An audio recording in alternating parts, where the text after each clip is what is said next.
నమో భగవతే వాద్యవాయ మహంకాళి అన్నపూర్ణైన మా ఇంట్లో 2024 ఆగస్టు 26న కృష్ణాష్టమి శ్రీకృష్ణ జన్మాష్టమి సందర్భంగా కృష్ణుడికి 5 రకాలు నైవేద్యంగా పెడతాము.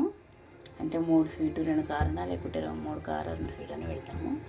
ఇది 4వ నైవేద్యం అనమాట. మురుకు 2 శనగపిండి బియ్యం పిండి కలిపి చేస్తాను అనమాట. ఈ మురుకు మిక్స్డ్ మురుకు